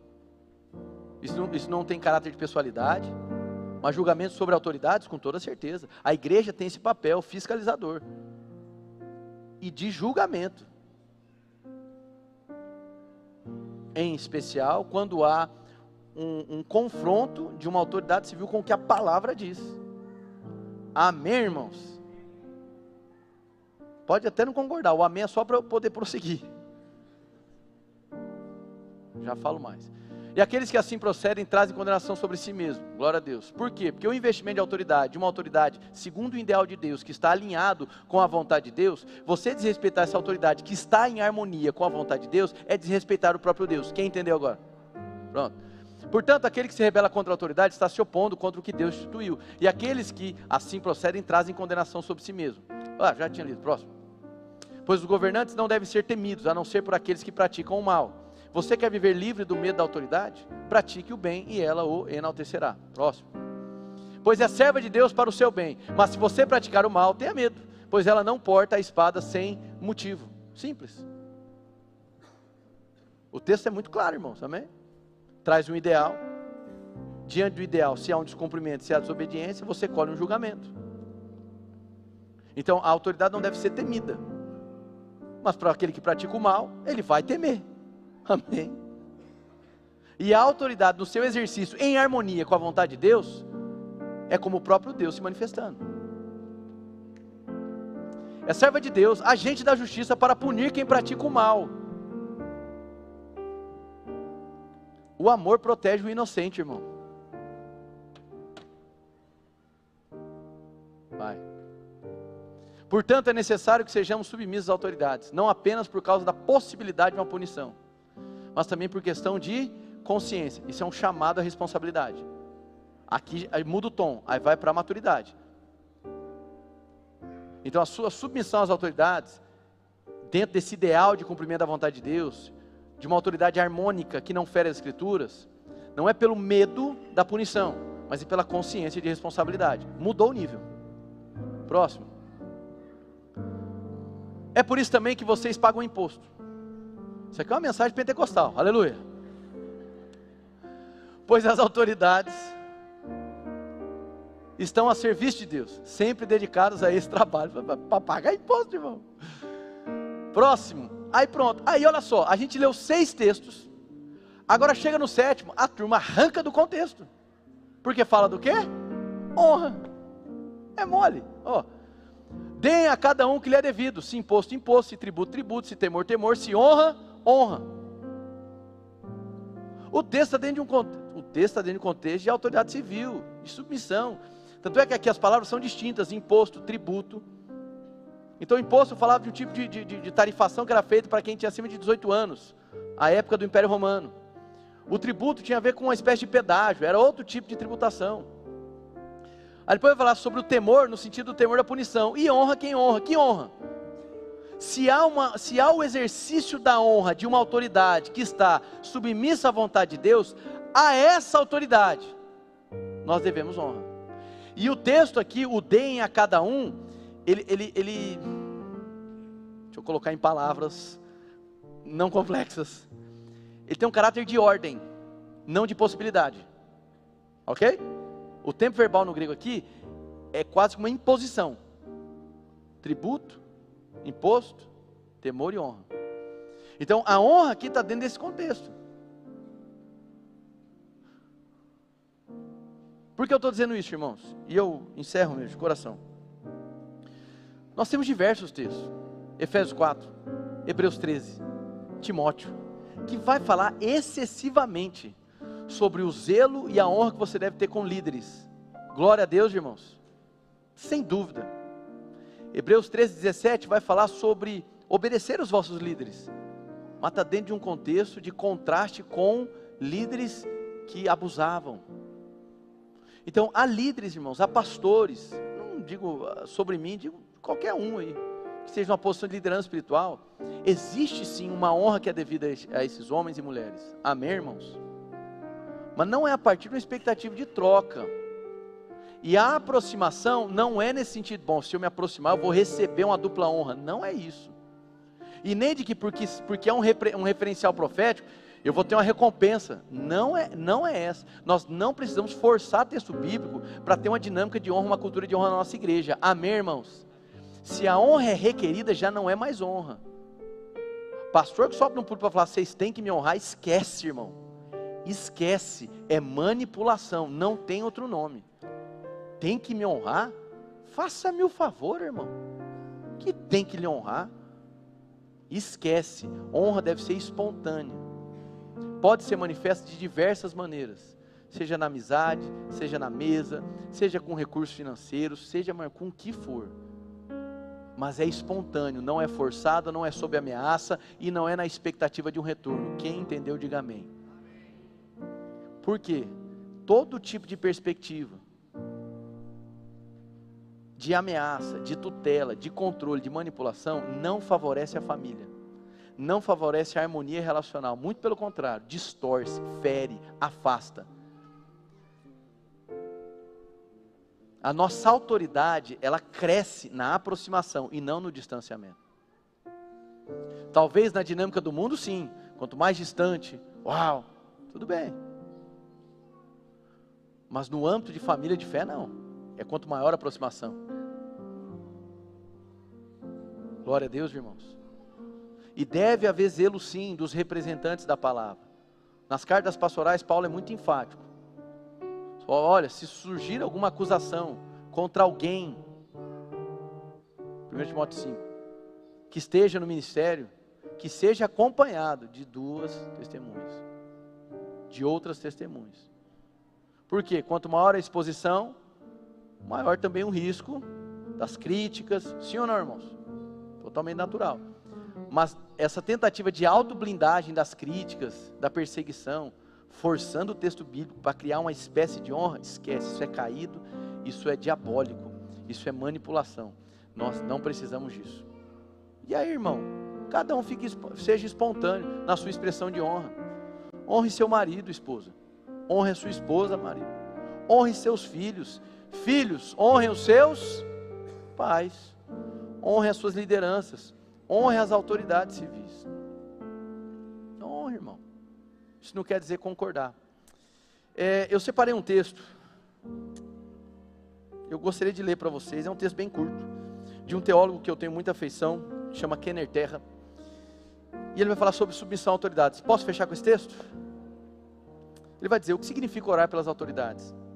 É muito comum ouvirmos a citação de 1 Timóteo 2, do 1 ao 2, quando querem neutralizar críticas aos políticos de preferência, blindando-os com suposta piedade ou obediência à ordem bíblica, porque ali fala sobre orar pelos reis, não é isso? Só que antes vai falar orar por todos os homens, aí começa falando dos reis.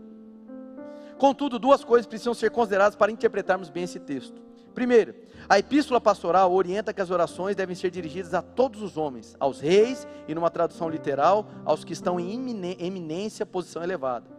Não há um tipo de ato exclusivo. Ainda na continuidade do texto, afirma-se o que se espera dessa oração: vivermos uma vida calma e pacífica, que é o que está no versículo 2. Em 1 Timóteo, então, orar pelas autoridades não é legitimar religiosamente seus equívocos.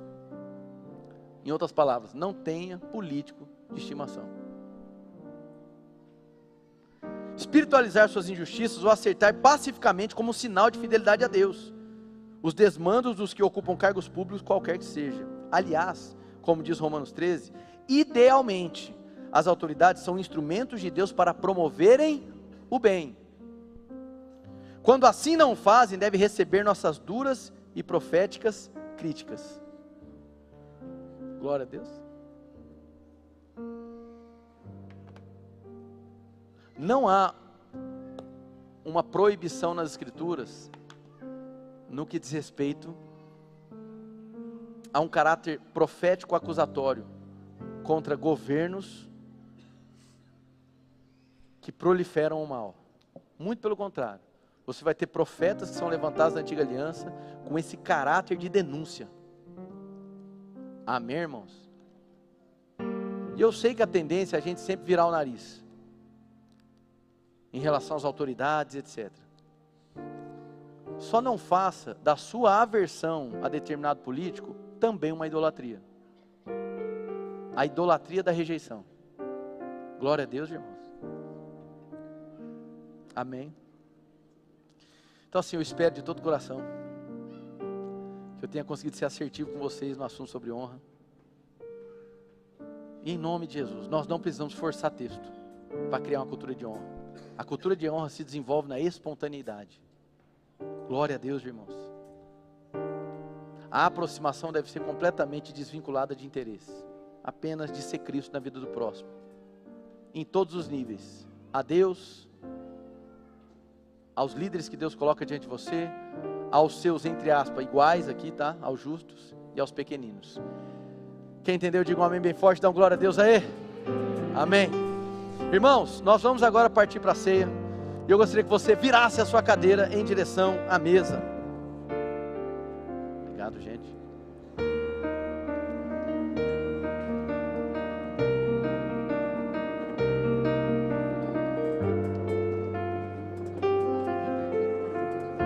Se você está nos visitando e se perguntando o que está acontecendo agora, só segue o fluxo, irmão. Nós vamos cear. Só vira a cadeira para cá.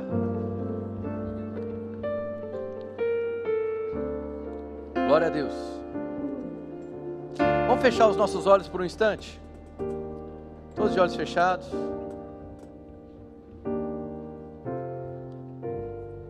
Você ouviu aqui nessa mensagem que o Senhor foi ao teu encontro, ainda que você não merecesse. Talvez você não tinha noção, ideia da entrega de Cristo por você naquela cruz. E sabendo disso, há uma disposição no seu coração de responder ao amor de Deus. Então, se você está aqui nessa manhã, todos de olhos fechados, por favor, um ambiente de cumplicidade. Se você está aqui nessa manhã e deseja entregar o seu coração para Jesus, entregar sua vida para Jesus e começar um novo caminho mesmo, uma nova vida, agora, debaixo de uma relação com Cristo, nós queremos orar por você como igreja. Se você está aqui nessa manhã e deseja entregar o seu coração para Jesus, do lugar onde você está, dá um sinal com a sua mão, que nós queremos orar por você. Se você está aqui hoje e quer entregar sua vida para Jesus, levanta bem alta a sua mão para que a gente possa orar por você. Nós vamos orar como família de fé, nós vamos concordar com os céus, de que você faz parte da família de Deus. Alguém no nosso meio que deseja hoje, quero estender esse convite para você que porventura havia se afastado e hoje você quer voltar para os braços do Pai. Se você percebe que essa mensagem vai de encontro a esse retorno e deseja hoje voltar para os braços do Pai, levanta bem alto a sua mão que nós queremos orar por você, do lugar onde você está. Glória a Deus, eu vejo a mão se levantando ali. Pode ficar com a mão levantada. Quantos mais querem hoje tomar essa decisão? Queria pedir ao pessoal da integração já se aproximar. Se há mais alguém no nosso meio que deseja tomar essa decisão de entregar sua vida para Jesus, voltar para os braços do Pai. Glória a Deus, Senhor, irmã chegando ali. Amém. Vamos orar, irmãos. Senhor, em nome de Jesus, nós te agradecemos pela vida destes, Pai, que levantando as suas mãos estão dizendo sim para o Senhor, sim para a tua obra salvífica, sim para essa disposição de honra de Jesus para conosco, ainda que nós não merecêssemos. Muito obrigado, Pai, por tão grande salvação que hoje alcança estes que responderam ao Senhor. Muito obrigado pela morada do Espírito Santo dentro de nós. Em nome de Jesus, amém e amém. Vamos aplaudir, irmãos, as pessoas que levantaram suas mãos. Amém. Glória a Deus. Irmãos, nós temos uma maneira de ceiar ao Senhor, que é justamente dentro desse cenário de estar ao redor da mesa. Para nós, embora não seja uma obrigação, né? Esse cenário para nós, ele é instrutivo, ele é pedagógico, e é por isso que a gente é muito insistente nesse modelo. Porque muitas das vezes nós nos aproximamos da mesa com pressa, como se, olha, eu vou lá, né, provar da ceia, mas para estar em paz com Deus, para resolver a parada. Então o pessoal até brinca, né, que o dia da ceia eu tenho que pedir perdão dos pecados, né? Então assim, a ceia, irmão, é um local de comunhão, é um santo sacramento. A Bíblia fala sobre 2 sacramentos, ordenanças claras de Cristo, que todas as ramificações do cristianismo vão concordar, todas, com a ceia e com o batismo nas águas. Aí você vai ter outras ramificações que vão trazer outros ditos sacramentos, mas que segundo a ortodoxia cristã, são inserções, são acréscimos. Então, enquanto sacramento, batismo nas águas e ceia. A ceia, ela tem uma característica cerimonial, litúrgica, memorial, porque nós devemos participar da ceia lembrando da obra de Cristo, amém? Mas ela também carrega um ato declaratório de unidade, de partilha, de comunhão. Por isso que nós fazemos questão de, nesse momento, ter essa disposição, todos ao redor da mesa, e quando a gente passar o pão para você, nós te instruímos a partir o pão e entregar para um próximo. Glória a Deus. Essa mesa é um local de honra. Mesa é local de honra. Glória a Deus. E você honra ao Senhor e honra ao próximo, quando ao partir do pão você entrega, olhando nos olhos, exaltando a comunhão. Não existe experiência individualista no Evangelho. Talvez você pense que vir à igreja seja uma experiência para exercer a sua religiosidade e espiritualidade. A vida em Cristo, uma vez que você responde positivamente a Ele, te insere em uma unidade corporativa. Nós somos um em Cristo Jesus. Então a ceia exalta a obra da redenção e ela celebra essa unidade. Nós somos um em Cristo Jesus, irmão. Você pode dar um amém bem forte por isso? Amém? Então essa é a realidade. Nós temos aqui o pão, o suco de uva está ali com os voluntários, e eles simbolizam, respectivamente, o corpo de Cristo e o sangue. O corpo que foi moído na cruz do Calvário, partido em nosso favor. A palavra de Deus diz, Isaías 53, o castigo que nos traz a paz estava sobre ele. Pelas suas pisaduras nós fomos sarados. O sangue de Jesus foi vertido naquela cruz. O sangue da nova e eterna aliança. Sem o derramamento daquele sangue não haveria remissão de pecados. Então Ele fez tudo em nosso favor. Ele nos amou, Ele se entregou, Ele se sacrificou. Cada pedaço do corpo de Jesus que foi arrancado, cada gota de sangue que foi vertido na cruz do Calvário, apontava para o cumprimento e o estabelecimento de uma nova aliança. E isso não significa que essa situação é meramente simbólica. O pão e o suco de uva, eles são simbologias, mas eu creio para a atuação do Espírito Santo nesse momento de ceia. Amém, irmãos? Por isso que eu creio que é uma ofensa se aproximar da mesa pensando só em si mesmo. Não é essa a instrução bíblica. Paulo vai dizer, olha, você está com fome? Come em casa. Essa é a versão 1 Coríntios 11, versão Henrique atualizada. Aleluia. Está com fome? Fica em casa, irmão. Vai lá, resolve o seu problema. Mas ele vai dizer justamente isso mesmo. Olha, se o seu interesse é apenas comer e beber, então faça isso em casa. Mas quando nós nos aproximamos da mesa do Senhor, a nossa disposição é em olhar para o próximo. Então às vezes o nosso primeiro pensamento é o quê? É olhar para frente, para aquilo que vem na nossa mão. A disposição de Cristo é olhar para o próximo. Eu já disse isso aqui outras vezes, quando Jesus separa ali o momento da ceia, isso é registrado em Mateus, em Marcos, em Lucas, e em João capítulo 13, ele vai destacar sobre esse momento da ceia. E é interessante que Jesus ele fala sobre o partir o pão, ele parte o pão. Só que a Bíblia ela não dá ênfase em Jesus comendo o pão. Há uma disputazinha teológica sobre o que significa. Enfim, não tenho dúvida que Jesus comeu o pão em algum momento. Até porque vai dizer assim, enquanto eles estavam comendo e bebendo, Jesus pegou o pão e o cálice. Então às vezes a gente fica naquele negócio, ai meu Deus do céu, não pode tocar no pão, misericórdia, né? Não, estavam em meio àquele banquete e aí então ele se levanta e traz significado. E nós estamos aqui trazendo significado. Mas por que então não há um registro do porquê ele não comeu? Irmãos, não tem como te trazer total certeza. Mas o que eu posso te dizer é que existe uma ênfase no partir o pão. Então se eu aproximo da mesa e a minha expectativa é apenas de comer o pão, talvez o meu coração esteja desorientado em relação à comunhão. Que a ênfase bíblica é no partir o pão. Amém, irmãos? Então ainda que você não conheça a pessoa que está do seu lado, que está atrás de você, que você se permita ser amado pelo Senhor e transmitir esse amor na vida do próximo. Porque participar da ceia desvinculado de honra ao próximo é a mesma coisa que não tratar a ceia com o seu devido significado. Glória a Deus. Amém. Então nós vamos ficar de pé agora. Vou pedir para os pastores que estiverem aqui, por favor, se aproximarem. Vamos fechar os olhos. Senhor, em nome de Jesus, aqui está o pão, ali naquelas bandejas também estão o suco de uva, que representam, Pai, respectivamente o seu corpo e o seu sangue. E nós, Pai, como igreja do Senhor, nós nos aproximamos com reverência dessa mesa, nós nos aproximamos, Pai, dando a estes elementos o seu devido significado. E, Pai, nos abrimos para a obra do Teu Santo Espírito. Cremos que mesa é lugar de comunhão, e assim como foi pregado, também é um lugar de honra. Que não haja pressa, Senhor. Que não haja, Senhor, ansiedade de resolver as questões individuais. Mas que, assim como houve em Cristo, que haja uma ênfase no partir do pão. Te agradecemos e consagramos tanto o pão quanto o suco de uva que serão utilizados nessa celebração. Em nome de Jesus, amém e amém. Irmãos, agora nós vamos começar a partir do pão e a gente vai distribuindo, e eu quero que você se empenhe em partir o pão e entregar para o próximo. Glória a Deus, igreja. E aí também estaremos servindo suco de uva. Por favor, não coma e não beba antes do meu comando final. A palavra de Deus é clara, 1 Coríntios 11, dizendo que nós devemos esperar a todos. Amém?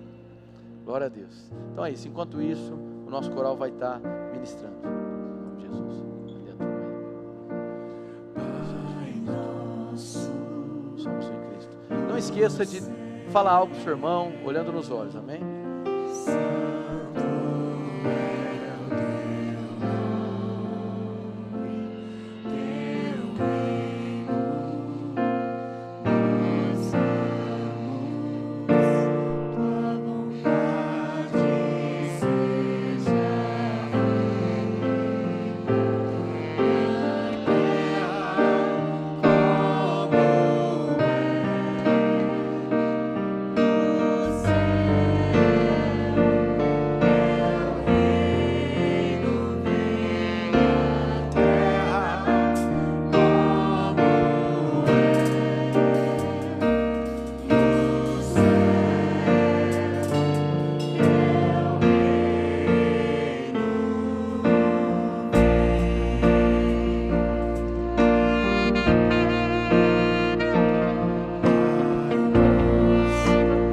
Experiência de partir o pão com o próximo. Olhe nos olhos,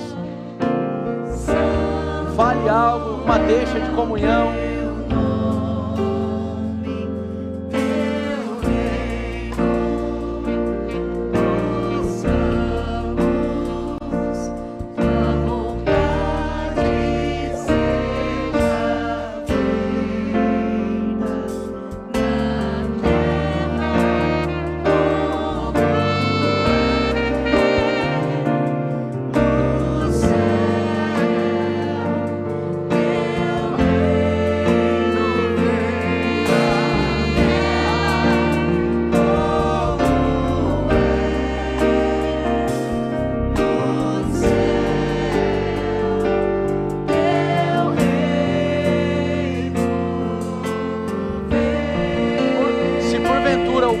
Chegou até você ainda, levanta a mão só para a gente identificar. Aqui, ali, fica a mão levantada. Mas o pessoal aqui, pode levantar. Amém.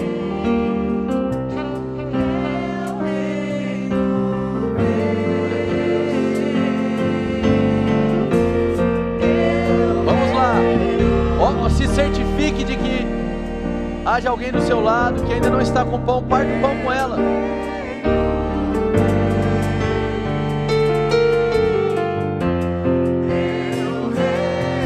Se você ainda não recebeu o suco de uva, levanta a mão bem alta. Se você ainda não recebeu, algumas pessoas aqui, pessoal ali.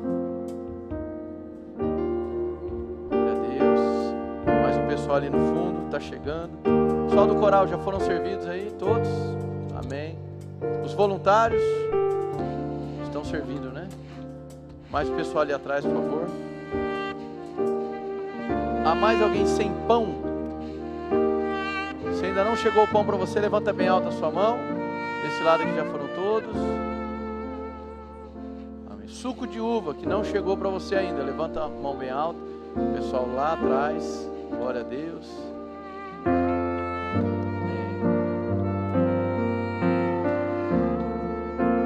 Glória a Deus. Voluntários, já estão servidos?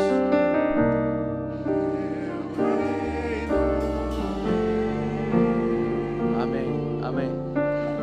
Glória a Deus. Todos servidos, irmãos?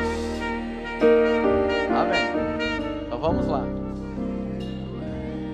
Queridos, a palavra de Deus, ela é muito clara, tanto por meio dos ensinos de Cristo, citei aqui alguns textos, mas também Paulo vai dizer que recebeu de Cristo esse ensino.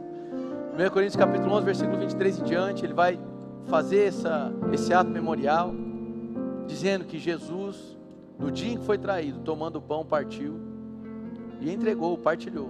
E depois vai destacar que semelhantemente fez essa partilha por meio do cálice, aqui que nós estamos utilizando o suco de uva.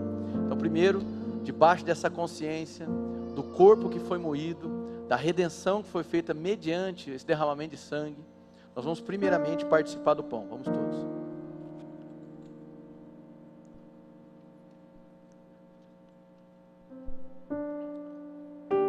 Obrigado, Espírito Santo, que nós sejamos alimentados, Pai, na nossa consciência de tão grande salvação, dessa obra redentora e da comunhão com o próximo, Pai, que nós nunca cheguemos à mesa desassociados desse compromisso com o próximo, honrando, Pai, se entregando, dedicando o amor em favor do próximo. Glória a Deus. Agora, como ato final deste culto, eu gostaria que você erguesse o seu cálice. Nós vamos fazer uma declaração. Ao fim dessa declaração, nós vamos provar e aí o culto está encerrado. Amém, irmãos? Diga assim: Senhor, eu creio, como diz as Escrituras, que a obra foi consumada de uma vez por todas. Diga: o seu sangue, Jesus, é infinitamente superior ao sangue dos animais derramados na antiga aliança. Diga: esse sangue me lavou, me comprou, me entregou uma nova aliança. Diga: esse sangue me cobre espiritualmente. E diga: Senhor, assim como o Senhor me honrou, oferecendo a Cristo, que a minha vida seja um referencial de honra em favor do próximo, em nome de Jesus. Amém e amém. Vamos todos participar.